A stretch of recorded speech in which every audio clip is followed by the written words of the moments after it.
Hi, thank you for watching Podiatry Practice Mastery.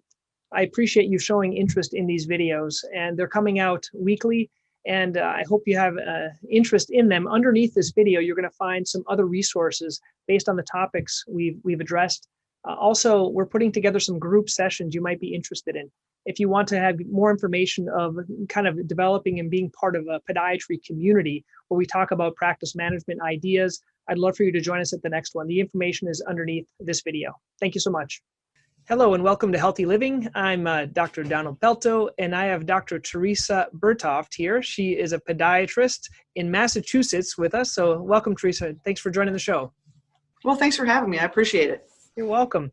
So this is, we're going to talk about best practices within podiatry and what's really working for you right now and what you're excited about. So let's start out with something that we all see with plantar fasciitis. So tell me a little bit about what's working for you now. What are some of the changes you've been implementing? Some of the biggest changes is that we do a lot of the EPAT for our plantar fasciitis. I still do traditional treatments, patients that come in. I do cortisone injections. I'm not afraid of doing cortisone injections for that. We do orthotics for that. Everything everybody else does, the stretches. The Aquinas brace, I've started using that a little bit more, which goes up behind the knee. They can use it for an hour a day versus trying to wear it at night where they're uncomfortable. Mm-hmm. But the EPAT is really for people that are not getting better with the traditional stuff. We just move right into the EPAT after. If I give them 2 injections and they're doing all their other things, they're being reasonably good patients with doing the things we ask them to do. Yeah. Then we move into the EPAT, and people they just want to get better. And the EPAT, we do 5 treatments. Okay. And we do 5 for heel pain. And then we let them go for a month or 2. We have them back, reevaluate. And usually it takes some time, but you can see they're getting better after each treatment. So that's probably the thing that I use most for heel pain. Perfect. There's been a lot of talk about combining that with regenerative medicine, such as PRP and amnio. Any experience with that or any thoughts? Yeah, I started using Interfil, which is the placental-based biologic, and I inject that. I have not needed to use EPAT on people with it. It's been successful. I'd say, again, probably 80%. My test case with that was a patient that has had plantar fasciitis for 12 years, has had everything under the sun done, right? Everything, including surgeries. And she did the Interfil and she got better. Now she's, in a boot for a couple of weeks and she actually got better with that without any more EPAT. So I think that's the exciting part. I haven't really integrated the 2 as a combination as a whole, but I will do it individually for certain patients. Yeah. Okay, perfect. Let's go on and talk about your best practices. We all deal with warts, and they're very challenging. You have some new technology you're using in the traditional one. So tell me, what's your typical protocol for, let's say, a single wart and then like maybe a mosaic wart?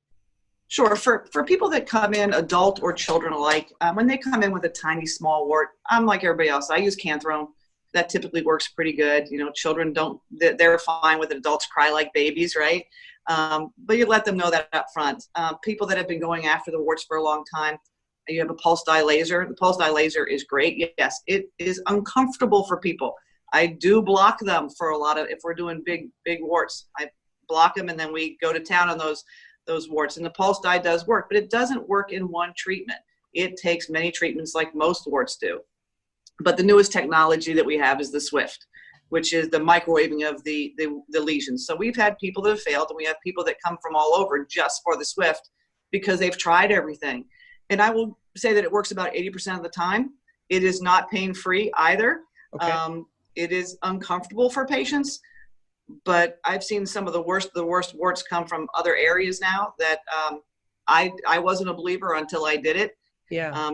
And I was shocked by how well it worked.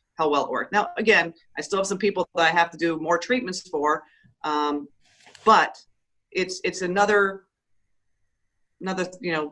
modality you have. Bullet in my gun for these people. Now, in terms of, I know in Massachusetts anyway, we're reimbursed pretty well for any type of lesion destruction. In the Swift, can you bill insurance for that, or do you do a separate amount, or how does that work for you? No, you certainly cannot bill insurance for it because you're not destroying tissue. You're inciting their immune system to fight the virus, right? So, okay. And I do explain that to patients that if we do the traditional things, we can bill their insurance, and we get paid pretty handsomely for that. alternatively, when we do Swift, we actually are losing money, believe it or not, because That's patients what are I thought. coming in once a month, right? They're coming in once a month instead of every 2 weeks. And we're getting paid, a little bit less. Yeah. So I want to have things to offer my patients. And when patients come into your office and you provide that miracle for them, if you will, when you do these things, they come in for other things and they bring other people. So you take a hit somewhere financially, but you get that and you get that back tenfold. Yeah, I think that's a good way of explaining it. It's something, and they may search for it, and they come specifically in Massachusetts. I think you're one of the only ones that has it, and so they come to you for it. Yes. Great. Yes. Okay. I won't be the only one for long, I don't think. Let's now move on. You talked about these kind of new technologies that others are doing. Do you have any new technology you're using, for example, for nail fungus, or we talked about some cosmetic things or some treatment things. What's working for you with nail fungus? That's a challenging issue. Well, nail fungus, I mean, everyone has the fungus problem, right? So again, it's, I think, patient education, but we do our lasers on we use our pulse dye laser. It's probably not as effective as a YAG laser on nail fungus. We have that in another office. Again, I do a lot of Lamisil still. I do. But we try a combination of topicals. I use a Formula 7. I'm not a big believer in topicals by themselves unless the fungus is very minimal. Correct. I'm a believer in patient education. I will try the new thing coming out, the Onifix for ingrown toenails. And they did mention in their video that seems to stunt the fungus for some reason. Haven't tried that yet, but that'll be my next go-to, I think. And then what are your thoughts? Some people recommend nail avulsion to deal with nail fungus. Do you have any percentages? And also for the appearance, we talked a little bit about Keriflex. What are your thoughts on that for nail fungus? Yeah, I will tell you for nail fungus, I'm not somebody who likes to avulse the toenails for that. I believe in my go-to with that is I tell people your nail bed is like a ball of dough, right? If you have that ball of dough it's confined, it's fine. But you take that lid off and that dough kind of expands, your nail bed changes and gets that bulbous appearance at the end when you do that. It takes a long time for those to grow back. And you still have to treat the fungus as it's coming back in. So I'm not a huge, unless they're completely painful for people. And if they're really painful and they want to give it a try, I'll do it. But I'll do a matrixectomy on those as well for patients who don't need a toenail anymore or want that cosmetic appearance of a toenail. Yep. Me too. And then the Keriflex, are you finding that pretty effective in terms of appearance for nails? Any problems? Oh, sure. I have patients. Any problems with it? The Keriflex does really great for people's psyche more than anything, for women that want to have a toenail and paint their toenails. I have a few guys that come in, they're going to be going to the beach and they want their toenail to look nice. We put the toenail on and they're happy as can be. The failure with that is that people, even though we educate them to come back to have them removed, if they're only a one-timer or something, they don't come back readily enough. But I have patients that come in every 6 weeks and have another one applied. Wow. Yeah, I do it every 2 months. And I think we talked about this before, but seeing people break down. And one woman I had, she'd been 9 years, she hadn't wore sandals. And I said, have you been wearing Band-Aids when you go out? And she cried because it's like we can read their mind, and there's certain patients that are really embarrassed, and it's something that we can offer them. Perfect. Right. I think we all need to be a little bit more cognizant of what the embarrassment factor is for patients. We see it every day, but this is something they live with differently than we do. Yeah. And the emotion with it it's high for a lot of people. Yeah. So any other high tech or kind of modern types of treatments you offer your patients? Oh, we use the MLS laser as well. We use a lot of laser for musculoskeletal issues, from perineal tendonitis to neuromas to second MPJ, predislocation syndrome. Yeah. We use it for all of that stuff. And that machine is running every day, all day. So tell me kind of what your protocols are, your effectiveness, pricing, things like that.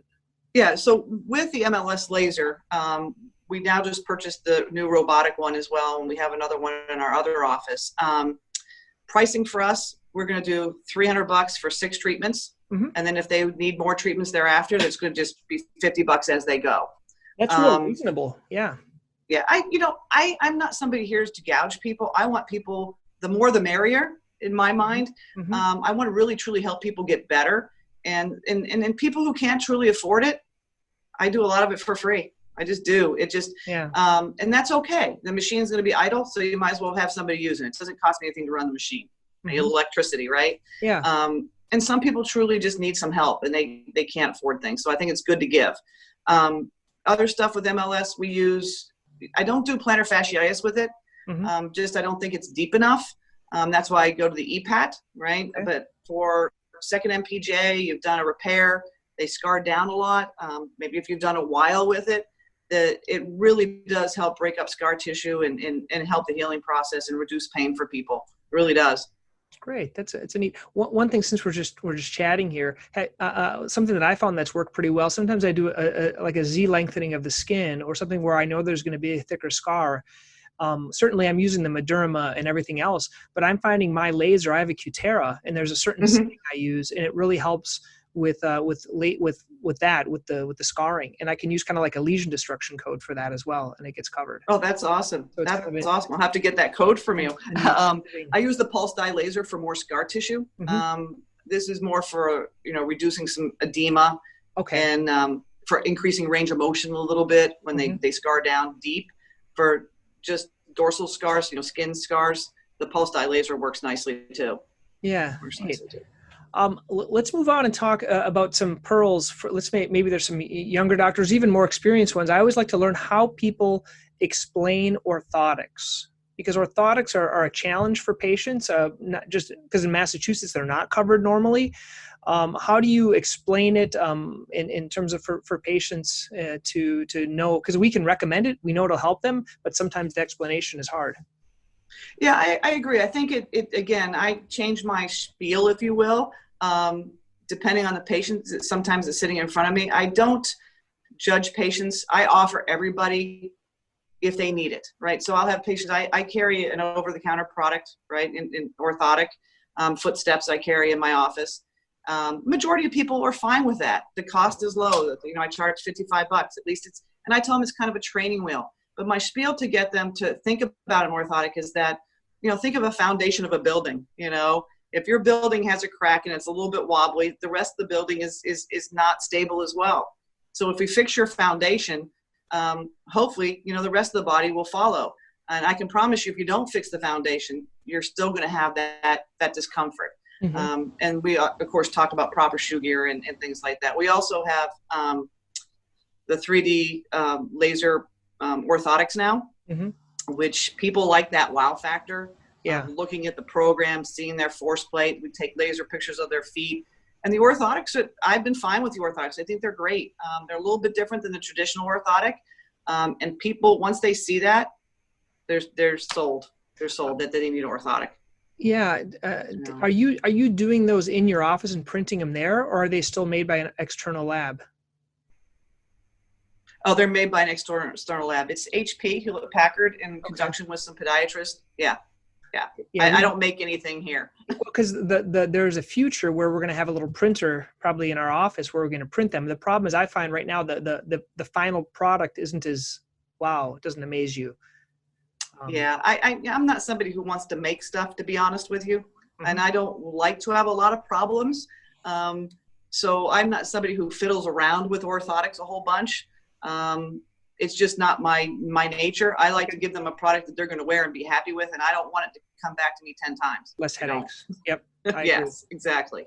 I agree. Exactly. Any other new technology? Do you use any ultrasound or any other types of technology that you use in patient care that you're excited about? We've been using ultrasound for a long time, and people get the wow factor when you're showing them, their plantar fasciitis. You're showing sub-2 tears and things, or ganglions. That's always a fun one. They like to see that.